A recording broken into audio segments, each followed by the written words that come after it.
আমি সেই মানুষটি যে ভেতরে ভেতরে ভেঙে গেছি বহুবার, কিন্তু বাইরে থেকে কখনো কাউকে কিছু টের পেতে দিইনি। নিজেকে সামলে রাখার অভিনয় আমি এতটাই নিখুঁতভাবে শিখে ফেলেছি যে আমার কষ্টটাও এখন লুকিয়ে রাখতে কোনো কষ্ট হয় না। কারোর আচমকা পরিবর্তন, কথার উষ্ণতা কমে যাওয়া, আগ্রহের জায়গায় উদাসীনতা, এই ছোট ছোট বিষণ্ণতা আমাকে নিঃশেষ করে দেয়। কারোর আছি বলাটা যখন ছিলামে রূপ নেয়, তখন আমি আর নিজেকে চিনতে পারি না। অথচ আমি কখনো কারোর কাছ থেকে খুব বেশি কিছু চাইনি, শুধু একটু স্থির থাকার জায়গা চেয়েছিলাম। আমার ভেতরে এক ধরনের নীরব ঝড় আছে, যা প্রতিদিন আমাকে ভাসিয়ে নিয়ে যায়।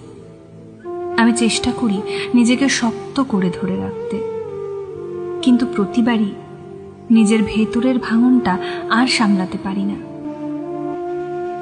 আমি চাই কেউ একজন পাশে থাকুক, যে বুঝবে আমার ভেতরের এই অসমাপ্ত যুদ্ধগুলো।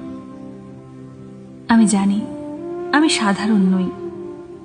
আমার অনুভব, আমার প্রত্যাশা, আমার রাগ সবই হয়তো একটু বেশি, কিন্তু আমি প্রত্যেক দিন নিজেকে বদলে ফেলার চেষ্টা করি, তবুও কিছু বদলায় না।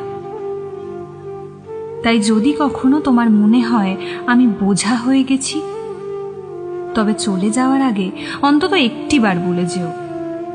হুট করে ফেলে রেখে গেলে আমি হয়তো আর নিজেকে গুছিয়ে তুলতে পারবো না।